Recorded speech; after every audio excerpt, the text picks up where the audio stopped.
Ojalá, ilusión compartida, deseo vivo, esperanza que convoca voluntades. Mejor aún, compromiso, asumir ideas, desafíos y ayudar a pensar. Ojalá también es tarea nuestra y suya, convertir ilusión en realidad de bienestar. Con ustedes, despuntando el día, ojalá.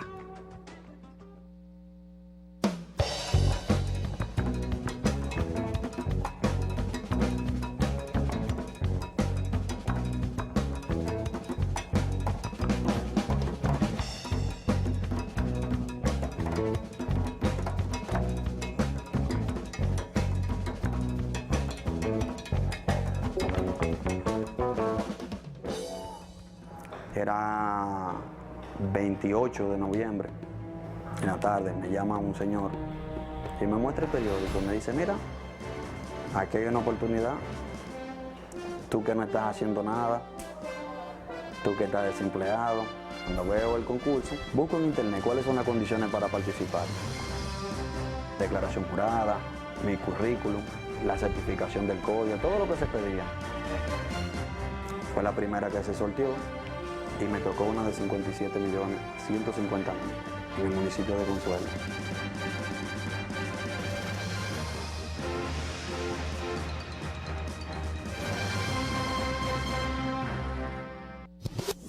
En el 2006, cuando yo me dirigí a la universidad y andaba en un motor, tuve un choque con un camión. Después me dio una hemorragia cerebral, tuve una parálisis de mi cuerpo. Yo iba a la universidad con andadores, con bastón, con todas esas limitaciones, pero yo quería terminar. Decían, no, para tú ser un ingeniero de verdad, tú tienes que demostrarlo ahora. Que tú tengas un título y estés colegiado no implica eso. David tuvo que vencer barreras físicas para lograr ser ingeniero. Al ganar este concurso, se esmeró en construir la escuela cumpliendo todos los protocolos para que las personas con algún tipo de discapacidad tuvieran acceso a todas las áreas. Cuestión de derechos. Esta es la Escuela Básica Santa Margarita Yubil. Se ha tomado muy en cuenta los parámetros para que las personas que tengan discapacidad tengan acceso a todas las áreas, incluso hasta las canchas tienen acceso. Yo ahora me siento que sí, porque yo desarrollé lo que yo aprendí. Hice lo que a mí me gusta. Siempre quise ser ingeniero. Porque usted beneficiando a una persona al azar, cualquiera, dándole una oportunidad a cualquier profesional, por medio de esa persona usted beneficia a muchos. Hasta los que están estudiando, crece su esperanza. ¿Por qué? Porque ellos dicen, bueno, si ese sistema que ahora se ha implementado continúa, tal vez cuando yo me gradúe y siga ese sistema, yo también tengo oportunidad. Cuando yo llego a Consuelo, que en esa escuela, todo el mundo sabe que la hice yo. Bueno, ese fue el ingeniero que hizo la escuela, es diferente. Cuando tus piernas estén cansadas, entonces camina con el corazón y la voluntad es la fuerza mayor que hay. Hola, ¿qué tal? Bienvenidos sean todos y todas a esta entrega de Ojalá, que debemos comenzar comentando pues esta presentación de la encuesta Mitofsky, que habla de cuál es el nivel de aprobación de los gobiernos de prácticamente del mundo entero. Usted recuerda que la Gallup hoy, hace poco, publicó precisamente su estudio de, bueno, medían muchísimas variables, entre otras la del nivel de aprobación del presidente de la República, que en este caso era de un 91%, algo histórico. Histórico en la República Dominicana. Él cree que 2 años después, 2 años de gobierno, pues un presidente, un mandatario tenga una aprobación de la población unánime, porque cuando usted habla de esos niveles, está hablando de unanimidad, porque el 91% de la población no es el PLD. Obviamente, no lo es el PLD. Probablemente no lo es ni siquiera el PLD y el PRD juntos. Porque habría que tomar en cuenta a todos los otros partidos pequeños, incluso al Partido Reformista, que es de los pequeños el mayor. Es totalidad o casi totalidad de los gobernados, no de los partidos. Exacto, no de los partidos. Estamos hablando de la casi totalidad de la ciudadanía. De la ciudadanía. Entonces estamos en presencia de un fenómeno impresionante de unanimidad. Ahora aparece la encuesta Mitofsky, mexicana creo, esta firma, una mezcla de varios inversionistas. Ahí está el ranking de mandatarios, que dice que el presidente de la República Dominicana, el presidente Danilo Medina, tiene un nivel de aprobación del 89%, por encima de 18 otros jefes de Estado de América Latina. Y Europa, y de 19 de Asia y el Pacífico. Etcétera. Estamos hablando de que el presidente tiene una aprobación reconocida no solamente en el país, sino también ya internacionalmente. El presidente en estos 2 años se ha posicionado, por lo tanto, como uno de los mandatarios mejor valorados del continente, vamos a decirlo así.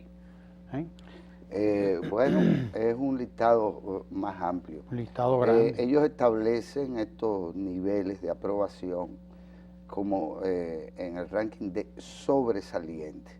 En el caso de los presidentes mejor valorados de la región, nos estamos refiriendo a Correa, el presidente Correa de Ecuador, a Evo Morales, ambos con un 72%, que en el caso de ambos es también resaltante este alto nivel de aprobación, claro, porque se trata ya de gobiernos de más de 6 años, sí, de más de 6 años, sí, que están que es dos, el caso de dos Correa. periodos. Evo va para 3 periodos. Y este nivel de aprobación, pues evidentemente sí, sí, que es sobresaliente por igual, un 72%. Lo cual desdice mucho,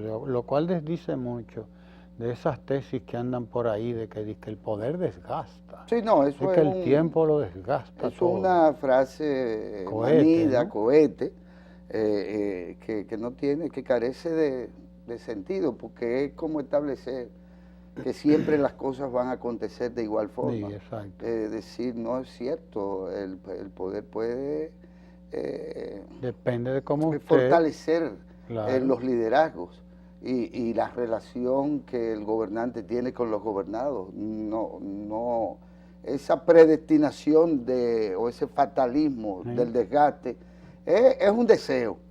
Es un deseo que formulan aquellos que pretenden, que fuera del poder pretenden que ese ejercicio está mal hecho y por lo tanto desgasta a la fuerza política o al líder que ejerce el poder, pero eso puede ser como no sé. En el caso de otros, en esta muestra en esta medición, están presidentes nuevos como el de Honduras o el de Panamá, y está por igual en la región, digo, el de la alta valoración de este señor Ortega, de Daniel Ortega, que aparece por igual con un nivel de aprobación bastante alto, sí, en términos reales. Pero mira, este ranking, que evidentemente coloca en un nivel que llama ya la atención, porque hay que decirlo, el fenómeno Danilo, llama la atención fuera del país. En el día de hoy arribó al territorio nacional el presidente Danilo Medina, procedente de su estadía en Roma, en donde tuvo la oportunidad de participar como orador invitado en un importante encuentro de esta Organización para la Alimentación y la Agricultura, la FAO, que es una organización del sistema de las Naciones Unidas y que evidentemente también en su agenda, o su agenda en términos fundamentales, tiene que ver con los planes de nuestros países, de los países relativamente, vamos a llamarle del tercer mundo, fortalecen de cara al futuro su capacidad de producción y de consumo de alimentos. O sea, ambas cosas mezcladas. El presidente participó ahí, nosotros hemos presentado ya su intervención brillante, ya presentaremos, aunque sea mañana, ya presentaremos las respuestas que él dio en ese momento, luego de la intervención que hiciera y de la presentación de los videos que mostraban de qué él realmente estaba hablando, del impacto social de sus visitas sorpresa. El presidente pues respondió preguntas varias de distintos participantes del evento y ahí respondió o profundizó sobre algunos temas que él había esbozado ya en su pieza principal. El aplauso que recibió es propio quizás de un teatro nacional con una gran estrella o una gran actuación de una gran compañía de baile una diva del canto lírico. Excepcional. Que no es propio incluso de los medios diplomáticos, que son generalmente fríos, porque ahí nadie tiene la obligación con otro más que con la propia representación de su propia nación, de sus propios perfiles culturales o intereses de cualquier tipo. Y sin embargo, el aplauso no solo fue unánime, sino que la gente, los participantes en el mismo se pararon y duró, bueno, aquello, digamos, un aplauso sostenido, colectivo. Y posteriormente, a cada respuesta que dio, que también ya es algo inusual, que un presidente se quede, generalmente sí, dicen sus palabras un discurso, sus palabras y se retiran del podio. El presidente mismo le solicitó a quien coordinaba este evento que se le permitiera permanecer en el podio y responder alguna inquietud, alguna pregunta, y más que responder, así lo dijo, el presidente mostró interés por escuchar y, en definitiva, responder a cualquier inquietud de los que la formularan la participación. ¿Esto por qué lo recalco, Ramón? Porque es que una cosa tiene que ver con la otra. Aquí hay un encadenamiento que conduce a esos niveles de aprobación. Un encadenamiento de gestión, de solidaridad, porque hay aprecio, al presidente se le aprueba porque es sencillo, porque no es aplastante, porque es cuerdo, es horizontal, porque tiene tino, porque escucha a la gente, porque tiene tino, buen juicio, porque el presidente lleva 2 años y ya ha mostrado en gran medida su propio carácter, su propia partitura, sin atropellar y sin romper con las reglas, haciendo lo que se tenía que hacer, continuando con lo que había que continuar y demás. Y creo que esta es la expresión. Dijo algo importante el presidente en Italia, que no lo había oído decirlo aquí, pero es como un corolario, ¿no? Como una conclusión que a mí particularmente me ha llamado la atención que lo haya dicho en aquel escenario y después de 2 años de estar gobernando. Dice el presidente, sin voluntad política, es decir, Sí. sin intervención política Sí. del jefe del Estado, la maquinaria estatal, La burocracia no la sirve para nada. burocracia no hace nada. Sin la intervención, sin la voluntad política del presidente, no se mueve nada. Y eso es importante, porque lo que está haciendo no es solo una reflexión para el momento, está también advirtiendo a los que vienen, a los que vengan de aquí en adelante, y también a los que pasaron, Claro. a los que pasaron, porque muchas cosas han ocurrido en la República Dominicana o no han ocurrido precisamente por esto, porque ha faltado la voluntad política, la implicación del jefe del Estado en la ejecución, el desarrollo, el monitoreo permanente de las políticas. Por eso él mismo decía, dice, hay que estar arriba permanentemente de las decisiones, de los planes y de quienes tienen que aplicar las políticas para que se cumplan. Eso quiere decir que un presidente no puede estar inventando y dice, haga las cosas y después yo me voy a otra cosa, porque no funciona así.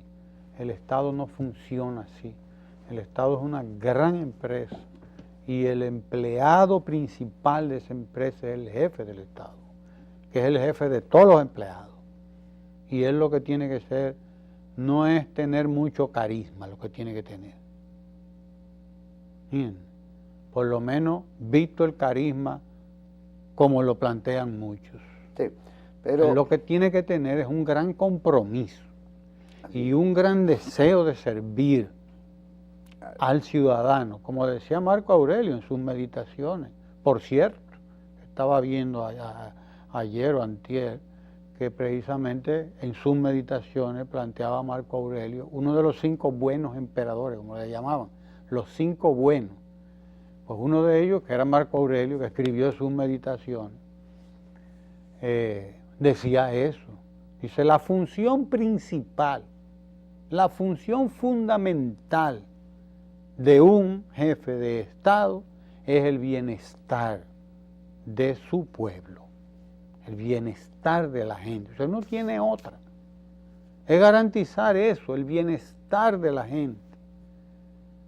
Entonces, precisamente, yo no sé si el presidente habrá leído a Marco Aurelio, pero la verdad es que lo está aplicando de manera no, pero meridiana, su noción, clara, ¿no? su noción de la política como servicio, Claro, como servicio, la deja clara en cada visita. está en el origen de su formación Lógico. ideológica, sin lugar a dudas.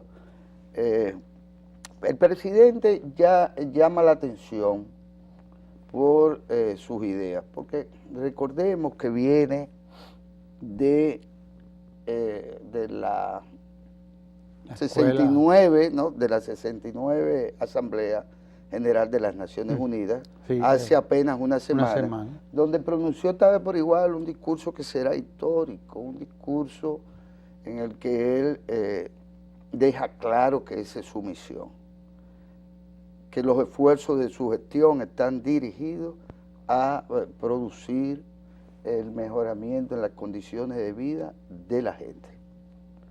Ahí pienso que el presidente tuvo en un escenario más amplio la oportunidad de dejar claro esto, que para él, si no fuese así, no tendría sentido la actividad política. Sí. Eso lo aprecia evidentemente el pueblo dominicano, porque que dicen lo mucho no... Hasta Dios lo ve. Hasta Dios lo ve, y eso está aconteciendo, porque hay elementos ciertamente de forma y hay elementos ciertamente de fondo. La verdad es que hay la comunidad internacional se está fijando, hasta el punto de que en algunos de periódicos vi la información de que los propios Estados Unidos de Norteamérica, vía el Departamento de Estado, no sé, va a implementar la metodología de las visitas sorpresa, digamos, ese esquema de apoyo directo a las asociaciones, a los individuos, a las empresas agrícolas, comunitarias, etcétera, para aumentar el impacto de sus ayudas a esos, digamos, ciudadanos rurales de los países de Centroamérica. Y eso es, bueno, pues evidentemente una muestra. Yo pienso, Ramón, amigas y amigos de Ojalá, que el tema es que esto nos lleva a la reflexión de origen, a aquella que hizo en su visita al país este señor que fuera presidente de Brasil, Lula da Silva. Lula da Silva, amigo de este país por distintas razones, por haberlo visitado varias veces antes de llegar a ser presidente, por su condición de dirigente del PT de Brasil. Le dijo al país y ante Danilo, 4 años no son suficientes para alcanzar una obra de gobierno. Una obra de gobierno que deje una huella perecedera, o ¿cómo se dice? Imperecedera, una huella imperecedera, una impronta histórica. Porque la unidad mínima de la planificación en general es el quinquenio. Son 5 años de pura metodología que se ha asumido como porque usted evidentemente no estamos hablando ni siquiera de 4 años como tales, en países como el nuestro incluso. Pero además porque la propia noción de consenso alrededor de ciertas metas, lo que nos permite, y me estoy refiriendo a la ley, a la Estrategia Nacional de Desarrollo, lo que nos permite es decir, pero bueno, aquí hay un buen gerente político, aquí hay un jefe de Estado,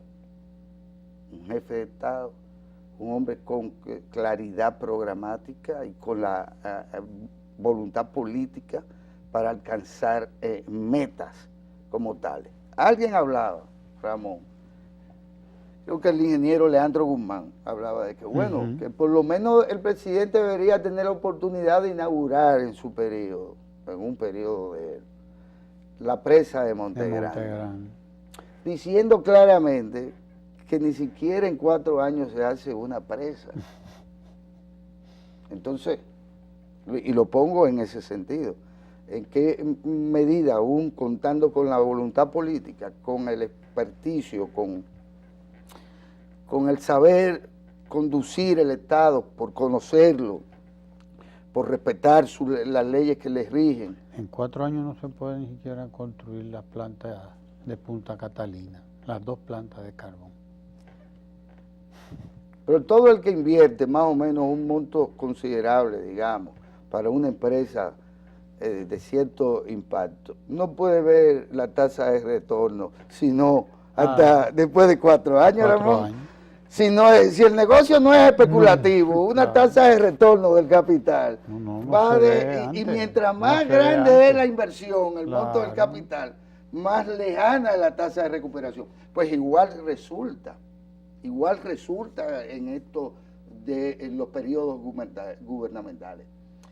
Usted no puede pensar, y por eso es que este tipo de cosas trae al tapete un tema que tú tratabas en tu artículo reciente en el periódico digital Ojalá, en el entendido de que el comité político del PLD tendría de alguna manera que definir este tema, porque usted no puede como entidad política, teniendo un presidente o un líder como Danilo en ejercicio del gobierno, un primer mandato de apenas 4 años, habiendo él heredado una situación ya conocida y que no hay que sazonar más, usted no puede decirle a la población, no, bueno, ustedes todos están de acuerdo en que Ramón tiene el saco más bonito, los zapatos más resistentes, la cabeza mejor puesta, tiene ya la responsabilidad encima por los años que tiene, etcétera. Pero ahora el que va es Manito. Porque Manito es pobre, todavía no ha gobernado, a él hay que darle la oportunidad. Y además porque los Volkswagen también tienen que gobernar.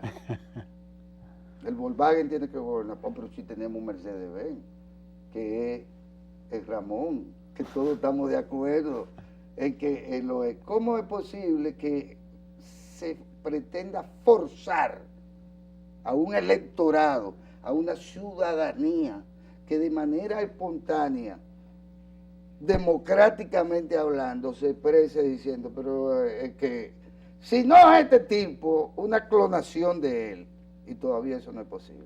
Si no es este tipo, alguien que garantice la política de él, es más, que se parezca a él, por lo tanto que no sea abogado, que no sea desconocido para el grueso del país, porque aquí todos sabemos que usted puede tener 10 años siendo presidente de la Cámara de Diputados y nadie conocerlo, gastando todos los cuartos del mundo en la promoción de ellos, y aquí nadie sabe quién es Abel Martínez.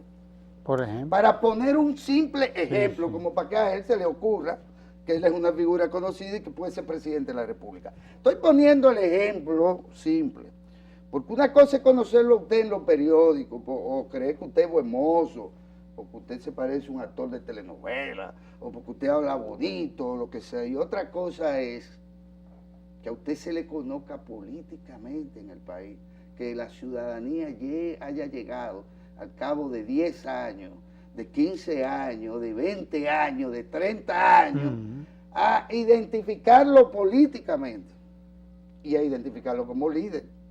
Porque hay que ser primero líder y después candidato. Es que no puede ser al revés. Las candidaturas no fabrican líderes. Los líderes aceptan candidaturas que expresan en su momento a la mayoría de la gente. Si nos vamos.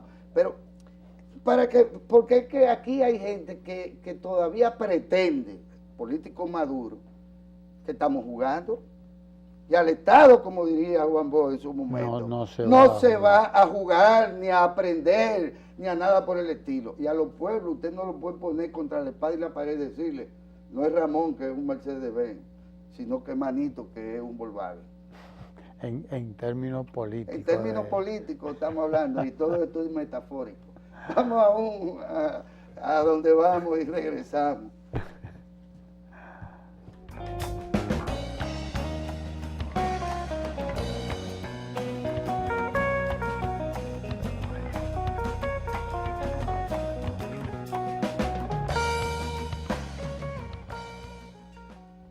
Una persona que en su momento de campaña hablaba siempre de construir un sueño. Y ese sueño hoy es una realidad. Cientos de asociaciones de mujeres han recibido apoyo y crédito oportuno del gobierno de Danilo Medina para desarrollar sus proyectos en todo el país. Ningún presidente había mirado para acá, pero ahora hallamos un padrino. El pueblo entero está agradecido. Hay un movimiento diferente, aquí hay mucha construcción, aquí se está construyendo liceo, aquí se está haciendo la carretera, la gente tiene trabajo, la gente no anda para arriba y para abajo ahora, porque en todas las obras del gobierno que se están haciendo en esta comunidad no vienen personas de otro lugar a trabajar. La vida de nosotras como mujeres ha cambiado. Y va a seguir cambiando porque antes yo no hacía nada, pero ahora en el proyecto estoy trabajando. El cheleo se ve más. Bueno, ya nosotros podemos decir que somos una empresa constituida, que estamos ya organizadas como tenemos que ser, gracias después de la visita del presidente y del financiamiento, porque antes no lo éramos. He podido estudiar, estoy en la universidad, gracias a Dios lo pago con eso. También ya uno puede suplir cosas en la casa, puede ayudar a los compañeros. Yo era una de que tenía que decir, dame para el salón, dame para una zapatilla, pero ya no. Esos son cambios que van aportando a nuestra calidad de vida.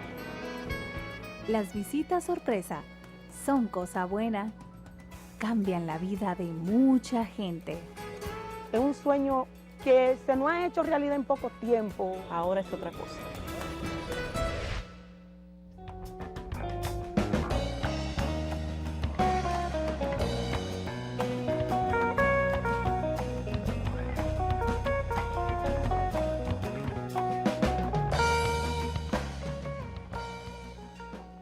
Nosotros compartimos con ustedes el discurso del presidente Danilo Medina en la FAO, la Organización de las Naciones Unidas para la Agricultura y la Alimentación, pero nosotros no tuvimos oportunidad de comentar ese discurso, puesto que lo presentamos junto con una intervención del ministro Simón Lizardo, ministro de Hacienda, que explicaba a grosso modo y bastante detallado lo que tiene que ver con el presupuesto de la República, el presupuesto de ingresos y ley de gastos públicos, ¿no? El proyecto de presupuesto de ingresos y gastos públicos que fue entregado ya al Congreso de la República a través de la Cámara de Senadores, ¿no? Del Senado. Y eso impidió que nosotros pudiésemos comentar algunos aspectos de aquella intervención en la FAO, que ha recibido, como tú decías ahorita, Guillermo, grandes elogios, y que se centró, dicho sea de paso, fundamentalmente en el impacto de sus visitas sorpresa en la población campesina, en el campo, y en cómo esas políticas están operando a través de esas visitas sorpresa para sacar gente de la pobreza, convertirla en clase media. Un sueño acariciado por mucha gente, muchos técnicos, muchos políticos, no solo en América Latina, aquí también, técnicos, gente que ha trabajado estos temas y decía, hay que crear la clase media campesina dominicana, porque en el campo dominicano no ha habido clase media realmente. O sea, el campo dominicano ha estado muy dividido entre una gente que tiene mucha tierra, que son terratenientes, que tienen grandes inversiones agrícolas, y gente que tiene pequeños conucos, pequeños pedazos de tierra, pero que están muy divididos, muy parcelados, minifundios como le llaman. El resultado es que estas políticas tratan de crear cohesión entre productores para que de manera social, de manera colectiva, enfrenten problemas que les son comunes además, que les son comunes. Es decir, una de las grandes, de los grandes temas y de los grandes propósitos de estas visitas sorpresas es facilitar el financiamiento con el propósito de crear oportunidades, es decir, de crear empleo en el campo, de garantizar la permanencia de la gente en el campo, y el presidente así mismo lo explicaba en aquel discurso, ¿no? Garantizar que la gente no tenga que emigrar a la ciudad a buscar puestos de trabajo, a buscar empleo, que la gente pueda quedarse en el campo y que esas familias desde su campo, desde el lugar donde han nacido, donde se han criado, donde han vivido con sus familias, puedan llegar a un nivel de vida decoroso, digno, sin tener que venir a hacinarse a la capital o a cualquier otra ciudad del interior, a vivir en una de estas villas miserias en las que suele la gente que viene del campo a hacinarse, ¿no? Porque, y esto es importante, el presidente destacaba lo siguiente: a pesar de lo abrupto, después a partir de la década del 60, de esa migración del campo hacia la ciudad, que terminó convirtiendo a una sociedad que era 70-30, 70 rural y 30 urbana. Al revés. Se invirtió 40 años después, se invirtió eso, 30 urbano y 30, al revés, 30 rural y 70 urbano. A pesar de ello, hay un dato que el presidente maneja llamando la atención sobre el fenómeno. Dice, de 155 municipios que tiene el país, alrededor del 80% de ellos. 133. 133, dijo. Bastante más, 133, viven fundamentalmente de la actividad agrícola o pecuaria y incluso en una muy reducida cantidad de tierra, que ahí es donde viene, con un sistema de tenencia de tierra minifundista que también en su momento ha constituido parte del atraso mismo o de los retrasos de nuestra agricultura, porque la tecnificación del campo que te permita alta productividad, por ejemplo, hasta en una industria tan extensa como la azucarera, resulta ser que la maquinaria que desarrollaron los cubanos, que llegaron a producir, a ser altamente productivos en este tema de la caña, pues no se podía implementar en el país por un problema de nivelación de tierra. Y precisamente porque el régimen de tierra te indica la existencia del gran latifundio, por un lado, dedicado fundamentalmente a la ganadería, y por el otro, el agricultor minifundista. Y el minifundio. Y el conuquero. El minifundio. Ahora, ¿qué resulta? Que esos 133 municipios, cuando tú intervienes con una política de fortalecimiento y de promoción de la asociatividad rural y del financiamiento a esas expresiones o a esos núcleos de tradición productiva, resulta ser que tiene un efecto social y un impacto de tal suerte que se puede revertir el tema. ¿Para qué voy yo para la ciudad? Claro. Donde no hay trabajo, donde vivo en mal sitio, donde nadie me conoce, donde estoy expensa de la delincuencia, cuando si me voy a Paraíso, vivo en el Paraíso. Y ahí puedo trabajar, puedo iniciar un negocio, puedo casarme, claro, puedo reproducirme y crear vínculos con la tierra. Entonces, está claro que en nuestro caso, el impacto de una política como esa es verdaderamente abrupto, es decir, gente que de repente, como los lechoseros de Neiva, de repente estaban en la pobreza, dicen que ellos con 4 años más salen de la pobreza y pasan a la clase media. Esa es la noción que ya tiene ese ser rural campesino, pobre por demás, excluido durante mucho tiempo de la cuestión política y demás, como conceptualiza alrededor de su propia realidad. No, y él advierte algo importante, dice, con 4 años más. Lo que quiere decir eso es que aunque usted quiera, lo que por ejemplo ha hecho el presidente Danilo Medina, que lo dijo en el discurso también de la FAO, sacar de la pobreza en 2 años a 500.000 personas, ¿no? Está claro que eso ha ocurrido en 2 años y que esta gente tiene un cierto margen de seguridad, pero están todavía en un nivel de vulnerabilidad.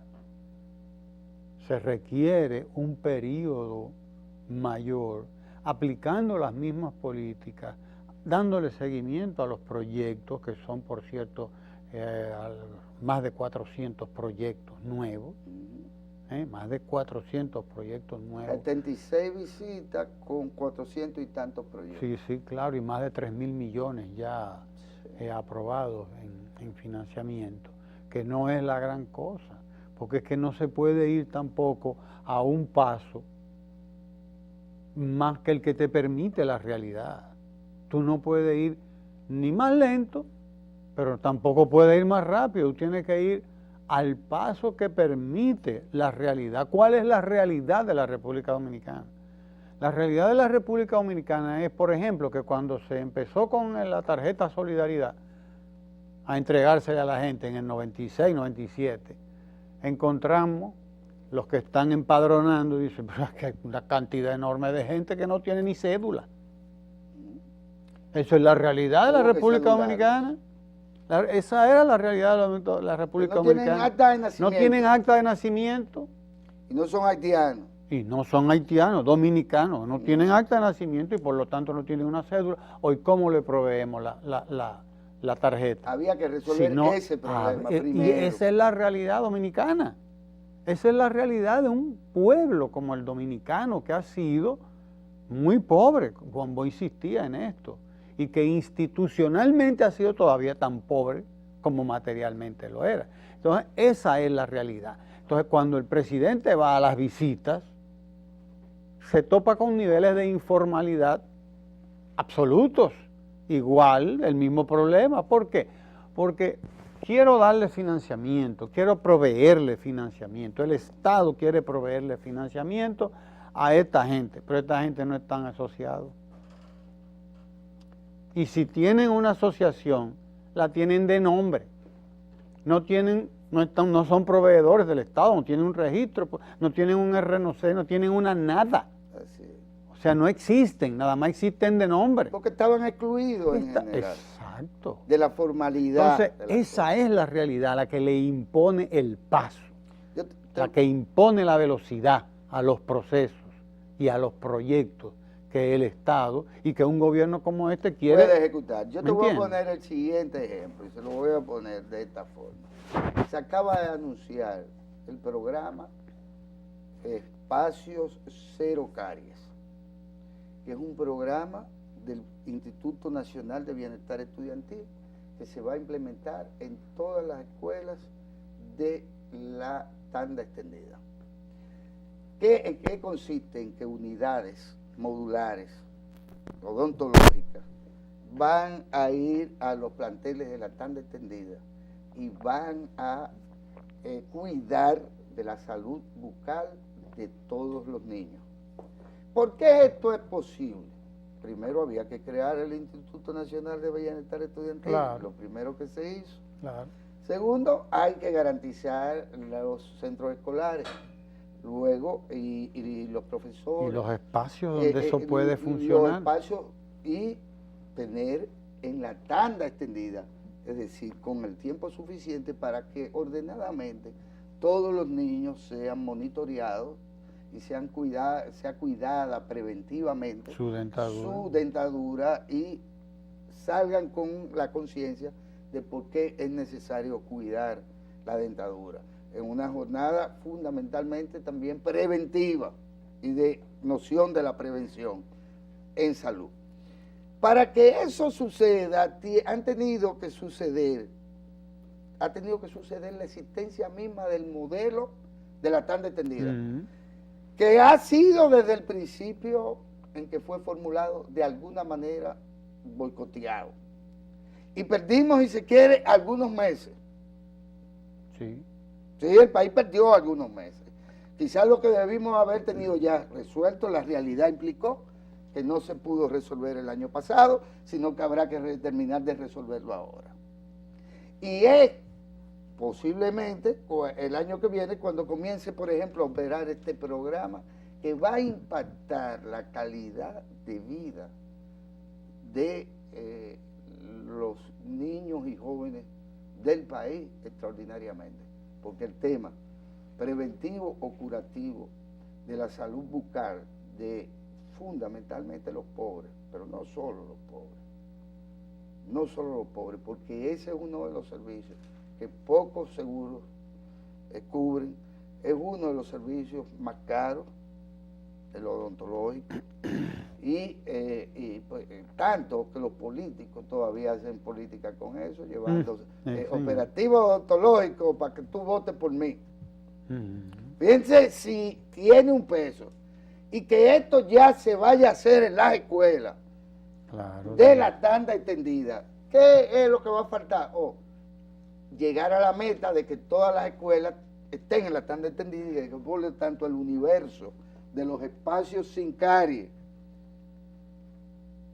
como centros escolares sea más amplio y llegue a todo el mundo. Para eso vamos a necesitar por lo menos 2 o 3 años. Lógico. Porque las metas responden también y se concatenan con la realidad. Con la realidad. Con la realidad. Claro. Y por eso es que se establecen prioridades y esas prioridades tienen que, las establece la voluntad política, con el margen que tiene la voluntad política también para actuar, porque tú hablabas ahorita del tema del presupuesto. La realidad es que por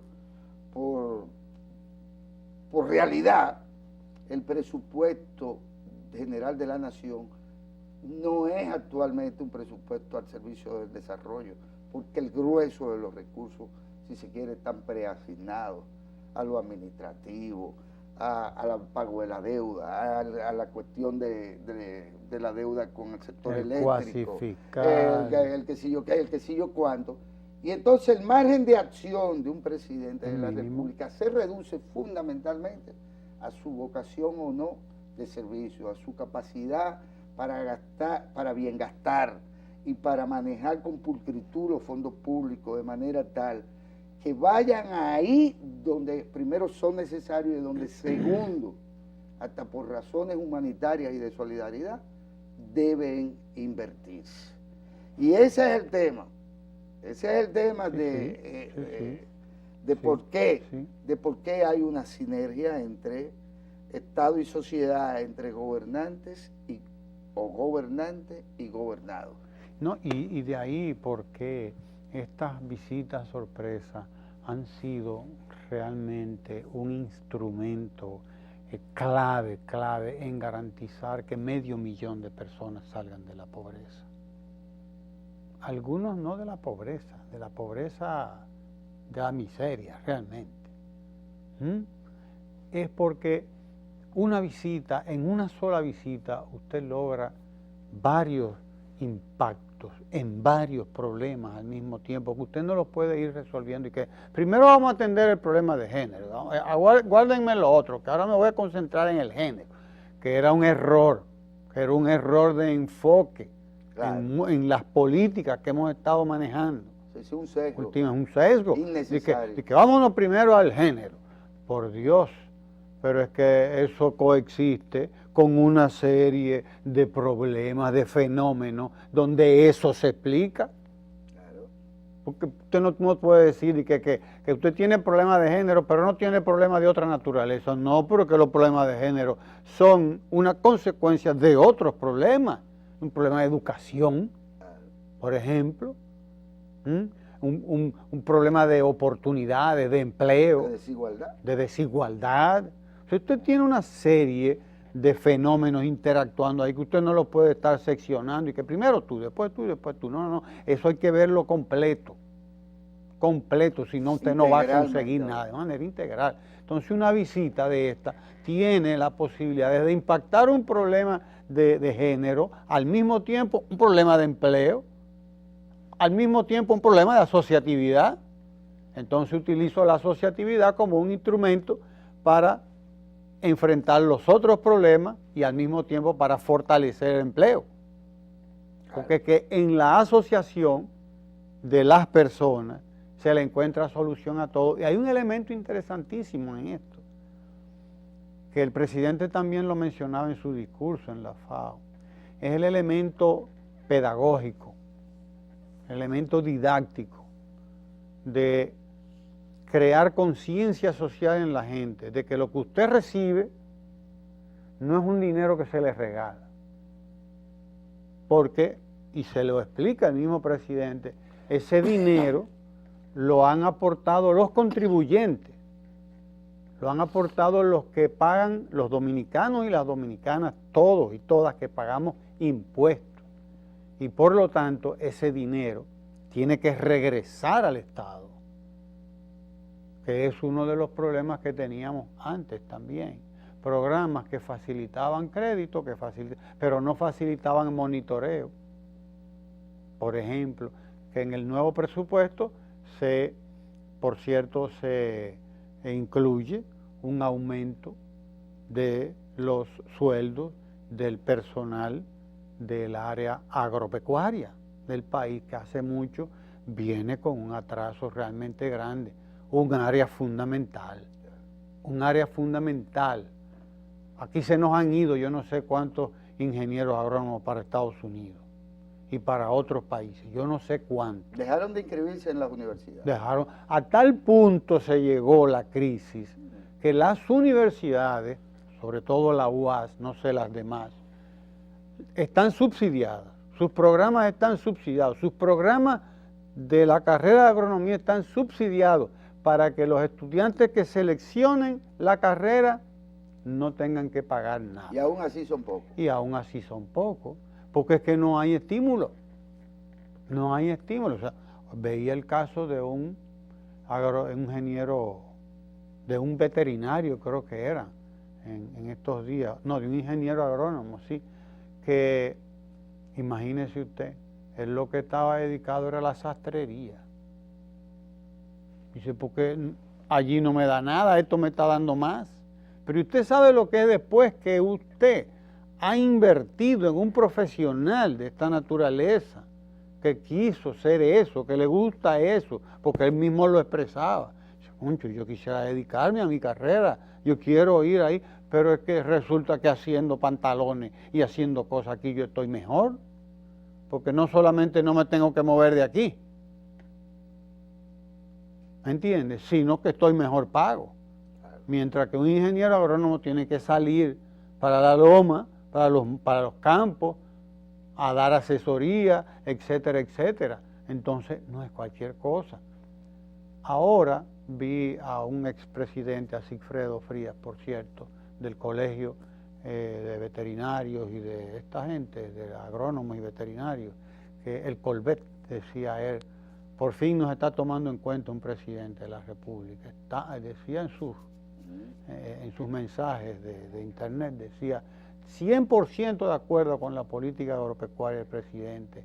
Ya era hora de que se nos mirara como se nos debe ver. Y entonces estaba exultante, estaba feliz, porque realmente no sería el único apoyo ya el que está en el presupuesto ahora, sino que antes ya hubo una ligera mejoría también de los ingresos de estos profesionales de la agropecuaria. Entonces, resulta que el presidente cuando les dice a esta gente, ustedes tienen que pagar, porque además lo que ustedes tienen es su seriedad, es su palabra. Si ustedes pagan ahora, ustedes van a ser tomados en cuenta siempre para el crédito, y no hay manera de progresar si no se tiene acceso al crédito, ¿eh? Esa es la realidad. De manera que nada más con esto. Y porque además el presidente dejó claro, te doy la vara, pero tú tienes que pescar el pescado. O sea, no te doy todo el tiempo el pescado, sino que luego te doy la vara, claro, y tú buscas el pescado. Sí. Porque también no se trata de generar una nueva política o un neopopulismo que siga haciendo énfasis en el asistencialismo. Exacto. Todos los esfuerzos están por optimizar la inversión que se haga, y por lo tanto esto se va a medir, y el presidente ya antes de ir a la FAO pues, pidió a la UNTAD, creo, a la UNTAD, me parece, o a la UNESCO, que la medición del impacto de este programa en particular, y porque las políticas sociales, solidarias, tienen que mostrar a nivel de medición el impacto social, claro, que tienen. Claro, y para que nadie ponga en duda tampoco, que hay mucha gente poniéndolo en duda todo. Se nos agotó el tiempo, pero no se preocupe que quedan más, ojalá. Así que hasta la próxima, si Dios quiere, dominicanos y dominicanas.